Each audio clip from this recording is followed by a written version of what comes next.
ভরা মৌসুমেও ইলিশের আকাশচুম্বী দামে হতাশ সাধারণ মানুষ। বাজারে গিয়ে ইলিশের দাম শুনে যেন কপালে ভাঁজ পড়ছে ক্রেতাদের। রপ্তানির আগে দেশের বাজারে ইলিশের চাহিদা মেটানোর প্রতিশ্রুতি কিছুটা স্বস্তি দিলেও বাস্তবতা একেবারেই উল্টো। পটুয়াখালীর রাঙাবালির বাজারগুলোতে ইলিশের উপস্থিতি নগণ্য, আর যা আছে তার দাম এত বেশি যে সাধারণের জন্য তা প্রায় স্বপ্নের মতো। 1 কেজি ওজনের ইলিশ 1600 থেকে 1700 টাকায় বিক্রি হচ্ছে, আর ছোট জাটকার দাম প্রতি কেজি 600 থেকে 650 টাকা। অনেক ক্রেতাই নিরাশ হয়ে অন্য মাছ বেছে নিচ্ছেন।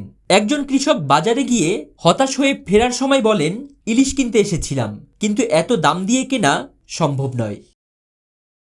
জেলেরা সমুদ্র থেকে ফিরে বাজারে সরাসরি মাছ দিতে পারছেন না, কারণ মহাজনের দাদনের চক্রে তারা বন্দী। জ্বালানি তেলের বাড়তি দাম, ঋণের কিস্তি আর পারিবারিক খরচ মিলিয়ে তাদের পক্ষে কম দামে মাছ বিক্রি করা প্রায় অসম্ভব।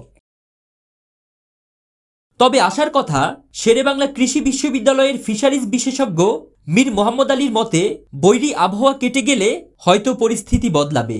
সাগরে ইলিশের ভিড় বাড়বে, বাজারেও দাম কমবে। কিন্তু যতদিন না তেলের ও নিত্যপণ্যের দাম কমছে, ইলিশের স্বাদ পাওয়া হয়তো সাধারণ মানুষের কাছে ধরাছোঁয়ার বাইরেই থেকে যাবে। ফরিদ উদ্দিন মোহাম্মদ, ডেইলি বাংলাদেশ।